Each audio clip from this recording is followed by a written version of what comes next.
Always tracking, always alerting. This is Storm Team 8. Good morning.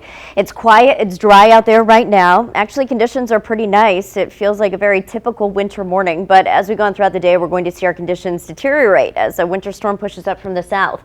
So as you step outside, anticipate those temperatures in the upper 20s and 30s. Feels colder than that when the wind blows, which it is doing. And notice we have a lot of that cold air coming in from the northeast right now. That's creating a wedge of cold air right at the surface, and that's why we have that potential for freezing rain later on today, is because we have that little bit of cold air. So as the rain falls down, it'll freeze right before it hits the surface. Here's a look at some of those wind speeds. Again, they're out of the northeast and they're singing about 10 to 15 miles per hour in general right now. But notice a few stations are starting to inch closer towards that 20 mile per hour mark. And later on today, our sustained winds are going to be closer to 20 to 30 miles per hour with gusts on top of that 40 to 50 miles per hour. So it's not going to be a nice day as we get into the afternoon. For that reason, we do have several winter alerts. Everyone is painted with some sort of color here. Just know that your conditions are going to deteriorate. These start to go into effect at 9 or 10 a.m. depending on your location. The first to see the winter action are going to be those of you that live farther south. You can see the leading edge of this precipitation is starting to approach the Indiana state line, and as we get into the morning, we'll start to see it creep even closer. This might start off as snow locally, but notice how thick of a band of pink we have here. That's all sleet and freezing rain being registered by the radar.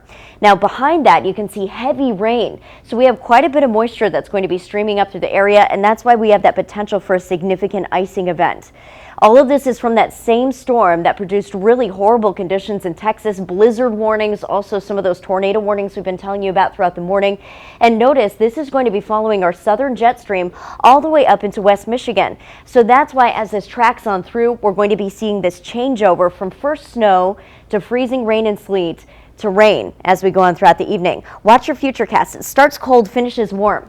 Again, once we get to about 11 a.m., we start to see I-94 covered by at least snow, if not sleet. 1 o'clock, we start to see that snow sleet line approaching I-96.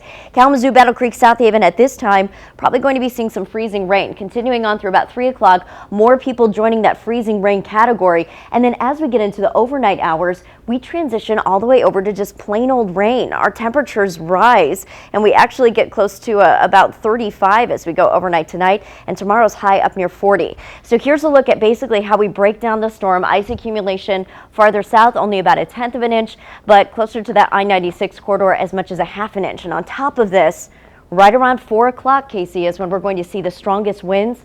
Right now it's looking like that potential of gusts 40 to 50 miles per hour. So ice plus winds equals power outages, basically. Right. And that's why Consumers Energy is getting ready. The best we can hope for right now is just that air at the surface will be so cold that it'll transition it over to sleet instead of freezing rain. So instead of a thin, shallow layer, maybe a thicker layer.